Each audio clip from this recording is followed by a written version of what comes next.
Hi there, and thank you for joining me for today's live reading of Be My Little Baby by Stephanie R. Caffrey, and this is presented by Itsy Bitsy Book Bits. Chapter 1, James. I'm hearing what you're saying, Mrs. Williams, but I'm going to tell you one more time, we don't really do this sort of work. James Moore ran his hand through his red hair and rolled his eyes. This was the third time this week Mrs. Williams had called their office, so this was the third time he would have to turn down her business. But Muffy has been missing for a week. I want to find my Muffy. Mrs. Williams? James's partner, Patrick, mouthed at him from the desk opposite his in the small office. James nodded. Patrick rolled his eyes and motioned for James to hand the phone over to him, which he gladly did. Mrs. Williams, is poor Muffy still missing? Did you check at the RSPCA? While Patrick took care of Mrs. Williams in the case of the missing tabby cat, James turned to the computer with their shared document to go over what other cases they had still open at the moment. A year and a half ago, he, along with Patrick and his fiancée Evelyn, helped take down a notorious crime family in London.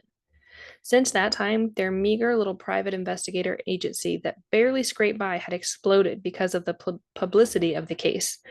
Not only were they earning enough to live off of comfortably, they could move their business out of their flat and into its own space, which made the work-life balance a little easier.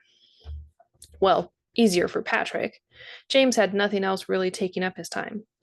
While Patrick and Evelyn had moved into a new flat together, stating they needed a fresh start in their own space, James had moved in with Joseph McCleary, a police officer, to help pay the rent and to make the flat feel not so empty. The two had gotten along ever since Joe had helped with the case the year before. Living together was pretty easy as they kept the same schedule. Neither was ever really home. James kept busy with work.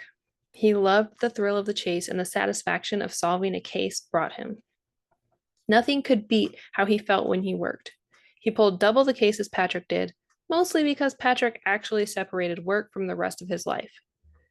Patrick hung up the phone and sighed. Well, I think I just promised Mrs. Williams one of us would go over and help her find Muffy. Patrick!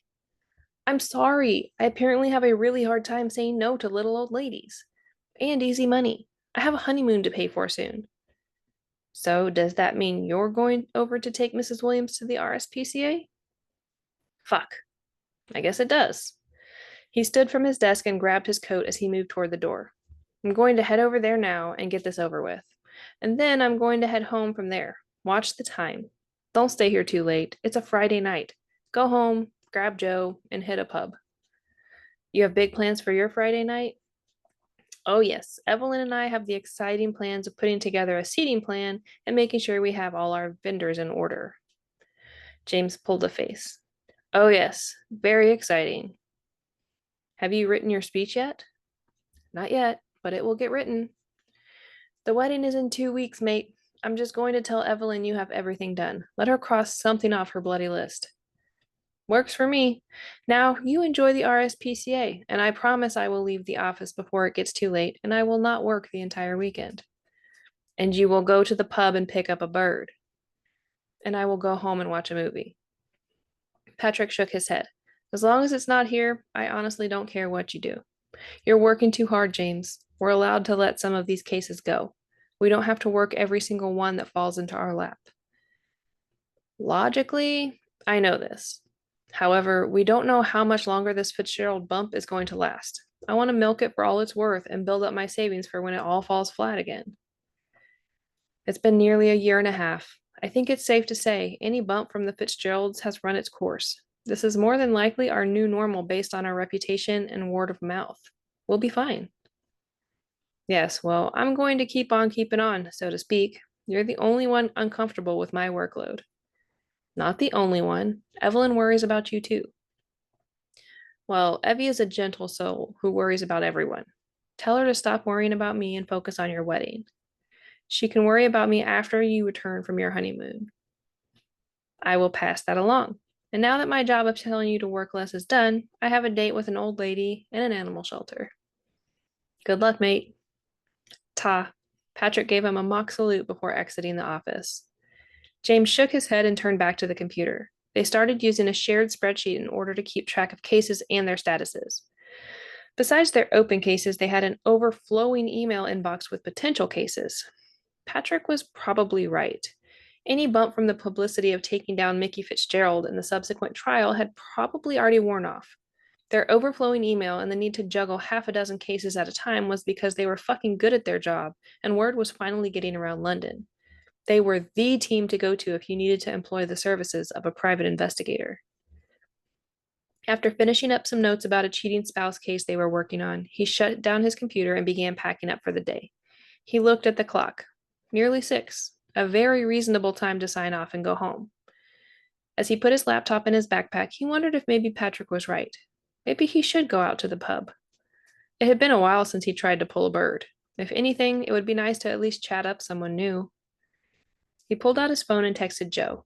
He wasn't sure what his work schedule was that week. Sometimes he worked days and sometimes he was on nights. He couldn't remember which he was on currently. As soon as he finished composing the text, but before he could hit send, there was a knock on the door. He frowned. No one really ever came to their office. While it was exciting, they had an office separate from their flat. The office was quite small. Barely enough room for their 2 desks and an extra chair for when Evie would come and visit when she had time. They did most of their business via telephone or would meet off-site. Knocking on their door was not normal. He finished packing his bag and moved around his desk to go answer the door. He opened it to find a young woman, probably around his age, late 20s, early 30s, standing there, hand poised to knock again. She had her black curly hair pulled back into a ponytail, but it still ran down to the middle of her back. Thick-rimmed cat eyeglasses framed her brown eyes, the purple a bold contrast to her copper skin. When she saw he opened the door, her face broke out into a smile. However, it didn't reach her eyes. "Can I help you?" "Yes, is this Miller and Moore Investigations?" "It is. I'm James Moore." He offered his hand and she took it, her smaller hand easily engulfed within his. "Tessa Lopez," she replied. "What can I do for you, Miss Lopez? I have to admit, we don't get very many clients knocking on our door." "Well, I had emailed you 2 days ago about my case, but I have yet to hear anything from you, so I thought I would try my hand at coming down in person. My case is rather urgent." "Our email is pretty backlogged at the moment, so I apologize. We would have gotten to your email in the next day or so. If your case is urgent, wouldn't you be better served to go to the police about it?" "Well, that's the problem now, isn't it? I went to the police, but they told me they can't do anything until a crime is committed. When I asked them if my case would fall under harassment, they asked me if I knew who the harasser was. When I told them I didn't, they told me they couldn't do anything. Since then, things have escalated a bit, and I've gotten worried about my safety. My friend told me about you and your partner, and so here I am." James frowned. "I was about to leave for the night, but now you have me both intrigued about your case and worried about your safety. Please come in." He stepped out of the way, letting her into the office. As she passed, he caught a whiff of coconut and vanilla. She moved to sit in Evie's chair as James shut the door and went back to his desk.